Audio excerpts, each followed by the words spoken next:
Olá pessoal, tudo bem? Hoje eu, professor Alain, trago para vocês aqui no Inventando História mais uma revisão para o Enem. Tema do dia, Guerras Mundiais. É o tempo da vinheta e a gente já começa. Partiu!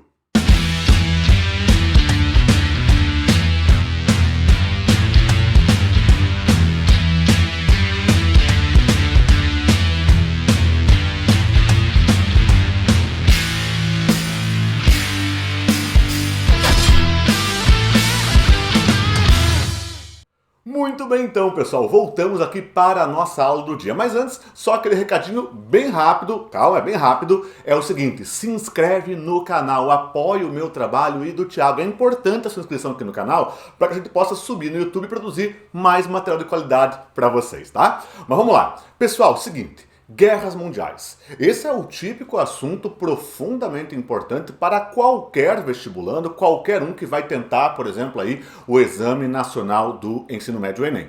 Então, olha só.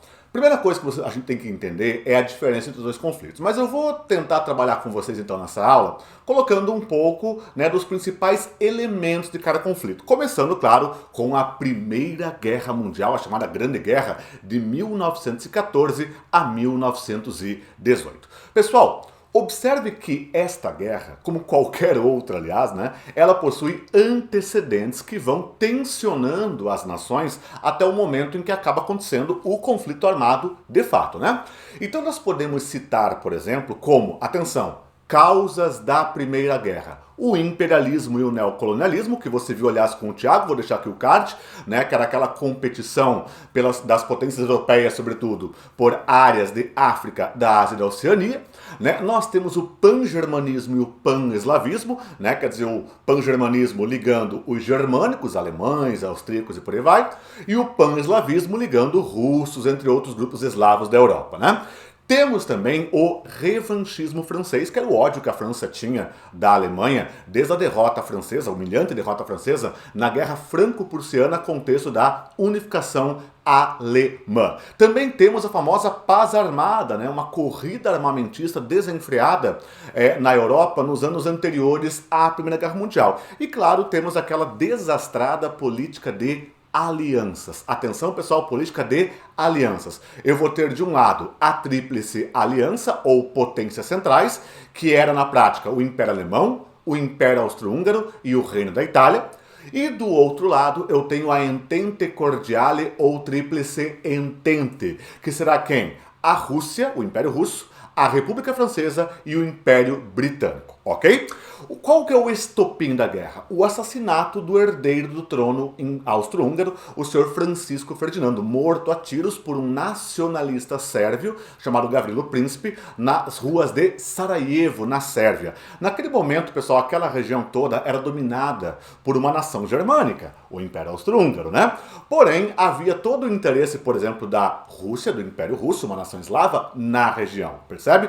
Então havia até um tensionamento de caráter racial na situação. Quando morre o herdeiro do trono austríaco, assassinado por um sérvio, portanto por um eslavo, a Áustria dá um ultimato à Sérvia, porém a Sérvia sentia-se o quê? Protegida pela Rússia, e não cede ao ultimato de entregar os responsáveis pelo atentado e de permitir uma intervenção austríaca no governo sérvio, veja você. Eis que então a Áustria declara guerra à Sérvia. Porém, a Rússia então declara guerra à Áustria, mas aí a Alemanha, ligada à Áustria por tratado, declara guerra à Rússia. Aí, por sua vez, França e Inglaterra, ligados à Rússia por tratado, declaram guerra a quem? A Áustria e a Alemanha. E, meu Deus do céu, que confusão, E você se pergunta, e a Itália, Alain? A Itália, pessoal, o Salamão, tá lá girando para um lado e para o outro a Itália, Porque a Itália, ela fica neutra na prática, embora tivesse no tratado da Tríplice Aliança, das potências centrais, ela fica neutra. Somente em 1915 os italianos, de fato, entram na guerra e, pasmem, mudando de lado. Eles traem a Tríplice Aliança, traem as potências centrais, Alemanha e Áustria, e vão para a Entente, junto com Rússia, Inglaterra e França. Esse conflito, pessoal, nos primeiros meses de 14, Nos primeiros meses de 1914, é um conflito de movimento, tá? Então o exército alemão avança. Mas quando eles chegam próximo ao território francês, o exército francês está mobilizado. E aí começa o quê? Uma guerra de posição, porque eles não conseguem mais avançar, ok? E aí começa aquela famosa guerra de trincheiras, uma das grandes características da Primeira Guerra Mundial. Uma guerra de posição, trincheiras, usando artilharia pesada e grandes assaltos, né? Quer dizer, milhares de soldados vão de peito aberto contra as metralhadoras inimigas. Por isso que o número de soldados mortos, inclusive, nesse conflito em particular, é bastante elevado. Também é a guerra que, em 1915, deu origem a um dos grandes horrores do campo de batalha, que é a Guerra Química, com a Batalha de Ypres, na Bélgica, quando os alemães lançam uma nuvem de gás tóxico contra a linha francesa. E aí você terá vários gases tóxicos, gás mostarda, gás cloro, gás fosfogênio, que vão não só matar, mas vão causar muito terror, porque morria-se com muito sofrimento. Também temos aí o uso já bastante disseminado de aviões no campo de batalha, temos a entrada dos tanques de guerra ali, mas ainda de modo muito tímido, nada comparável à Segunda Guerra Mundial, por exemplo. Temos já os submarinos, os U-boats alemães, tudo mais, né? Só que esse conflito, pessoal, lá pelos idos de 1917, ele está muito indefinido. Mas, de repente, mudam as regras do jogo. Porque a Rússia, membro da Entente, membro da Tríplice Entente, entra numa revolução, a Revolução Russa, e sai do conflito assinando um tratado com os alemães, o Tratado de Brest-Litovsk, ok? Porém, nesse momento, os alemães haviam torpedeado navios americanos, entre os quais um transatlântico chamado Lusitânia. E aí os Estados Unidos entram na guerra contra a Alemanha, desequilibrando a balança.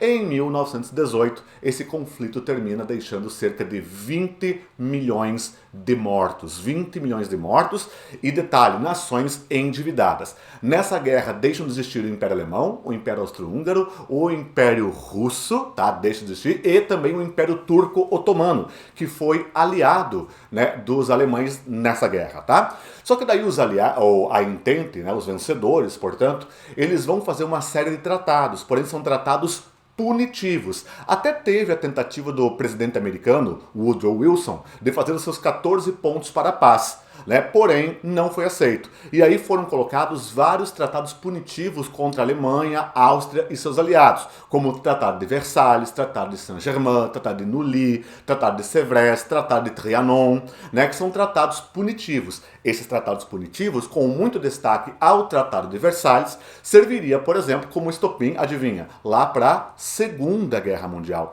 E é bom que se lembre que há um intervalo entre as duas de 21 anos. Nesses 21 anos, você tem a ascensão dos regimes totalitários na Europa. Tanto totalitarismo à esquerda, como o stalinismo, que vinha forte já na União Soviética, quanto os totalitarismos à direita, como o nazismo, o franquismo, o salazarismo e, claro, o original, o fascismo italiano, tá? Então, nesse momento, você tem uma crise das democracias liberais e a ascensão de regimes totalitários.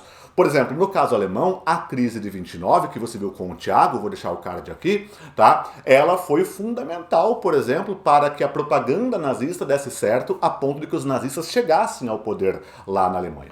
E aí Hitler, por exemplo, quando chega ao poder na Alemanha pelo voto, atenção, Hitler, né, os nazistas alcançam uma maioria do Reichstag, que era o parlamento alemão, alcançam a maioria das cadeiras do parlamento alemão, né, e lá, sendo uma nação parlamentarista, o presidente alemão da época, que era um herói da Primeira Guerra Mundial, chamado Hindenburg, convida então o líder dos nazistas, Adolf Hitler, a formar um governo. Hitler torna-se chanceler da Alemanha em 1933. É, portanto, o início daquilo que a gente chama de Terceiro Reich, a Alemanha nazista, tá? A partir daí, Hitler vai violando flagrantemente diferentes itens, né, do Tratado de Versalhes. Ele anexa os Sudetos, parte da Tchecoslováquia, ele anexa a sua terra natal, Hitler era austríaco, então anexa a Áustria, o chamado Anschluss, né, e vai anexando. Até que um dia ele dá um passo mais ousado e invade a Polônia em 1º de setembro de 39, o que nem França e nem Inglaterra estão dispostos a aceitar.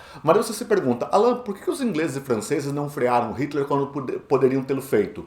É porque naquele momento, curiosamente, franceses e ingleses achavam que Hitler seria a única força capaz de frear o expansionismo soviético. Eles tinham mais medo da União Soviética de Stalin naquele momento. E aí acabaram deixando, né, Hitler crescer. né, se criar naquele elemento. Quando começa essa guerra começa e vai se manter, pessoal, como uma guerra de movimento. Diferente da primeira, que na maior parte foi uma guerra de posição, a Segunda Guerra Mundial é uma guerra de movimento, é a Blitzkrieg, a guerra relâmpago. Ataques fulminantes e coordenados da Marinha, Exército e Aeronáuticas alemães. Tá? Nós temos, por exemplo, essa guerra dividida em 3 fases. Na primeira fase dessa guerra, né, que vai até ali 1942, mais ou menos, você tem a fase do avanço do eixo, quando o eixo Itália, Alemanha e Japão pareciam irresistíveis. Aliás, lembra que na Segunda Guerra Mundial também tinha alianças. Tinha atenção, a aliança dos aliados, né? Então as Nações Unidas, nas quais estarão Estados Unidos, Inglaterra, a França, depois a União Soviética e o próprio Brasil, né? Como nós tínhamos também as potências do eixo, o eixo Roberto. Como assim Roberto? Roma, Berlim, Tóquio, ou seja, Itália, Alemanha e Japão. Essas potências, né? E aí ocorrerá esse enfrentamento. Na segunda fase da guerra, tá? Na segunda fase da guerra, você tem uma fase de equilíbrio, que é quando os nazistas não conseguem, por exemplo, avançar mais no território russo. Embora os nazistas tivessem um tratado com os russos, um tratado de não agressão antes da guerra, que era o Pacto Germano-Soviético, Hitler rasgou esse tratado e invadiu a Rússia. E aí, por um primeiro momento, os alemães invadem, avançam, mas depois que chega o inverno russo, as táticas de guerrilha russa e a indústria russa passa de fato a produzir muito armamento, aí as regras do jogo começam a mudar. Stalingrado foi um desastre militar para os alemães, por exemplo, né? Vamos lembrar que lá em dezembro de 1941, os japoneses arriscam tudo num ataque surpresa à base americana de Pearl Harbor, no Pacífico, levando os Estados Unidos, uma potência, para a guerra, o que vai somar ao lado dos aliados contra as potências do eixo, né? A Itália, ela entra de novo mais tarde, em 1940, e de novo muda de lado, porque em 43 o fascismo é derrotado na Itália e de repente a Itália agora se torna aliada, né, das potências das Nações Unidas contra o eixo da qual antes ela fazia parte. E aí, na terceira fase dessa guerra, você tem, portanto, o avanço aliado, a derrocada do eixo Roma-Berlim-Tóquio. Você tem, por exemplo, no dia 6 de junho de 44, a Operação Overlord, ou Invasão da Normandia, o famoso dia D, maior batalha aeronaval da história. Você tem todo o desmonte da Alemanha nazista, toda, né, a destruição, e diferente da Primeira Guerra Mundial, em que a Alemanha não chegou a ser invadida, na Segunda Guerra Mundial, pessoal, a Alemanha é devastada. Né? Eles vão ao coração de Berlim, o Exército Vermelho chega primeiro no centro de Berlim. Tanto que Hitler comete suicídio junto com sua esposa Eva Braun. Quando Hitler comete suicídio, a Itália já está fora da guerra, a Alemanha fora da guerra, sobrou quem? O Império Japonês, que vinha ainda tentando uma luta desesperada para manter o seu império no Pacífico. Mas eis que então, apesar do uso inclusive de pilotos suicidas, os kamikazes, o Japão não consegue. E no dia 6 de agosto de 45, uma bomba atômica, a Little Boy, lançada pelo avião Enola Gay, né, dos americanos, uma bomba de urânio, destrói Hiroshima. 3 dias depois, em Nagasaki, também no Japão, você tem a bomba Fat Man, lançada pelo avião Boxcar, uma bomba de plutônio, destruindo então Nagasaki. Depois de tamanha destruição, claro, o Japão acaba rendendo-se então e acaba esse conflito com um saldo de algo próximo de 50 milhões de mortos. Uma tragédia. Lembre que ao final dessa guerra, antigos aliados viram agora novos inimigos. Caso dos Estados Unidos e União Soviética, que vão acabar agora encenando a famosa Guerra Fria. Uma dica final para vocês. Lembre que já no finalzinho da Primeira Guerra Mundial houve um surto de uma verdadeira pandemia mortal no mundo naquele momento, que matou dezenas e dezenas de milhões de pessoas no planeta, que foi a gripe espanhola, que apesar do nome não vem da Espanha, possivelmente foi descoberta num acampamento militar nos Estados Unidos. Porém a Espanha, como foi a primeira nação a relatar a enfermidade, né, acabou então tendo o nome de gripe espanhola. Beleza? Claro, uma revisão rápida, alguns conceitos, alguns fundamentos para vocês. Espero que tenha sido útil. Já sabe, segue a gente nas redes sociais. Lá no Twitter, o @InventandoHST. Também, claro, não esqueçamos, nosso Instagram, o @canal Inventando História. E também lá o nosso Facebook, o /Inventando História. Tranquilo? Queridos, um fortíssimo abraço e que a força esteja com vocês. Tchau, tchau.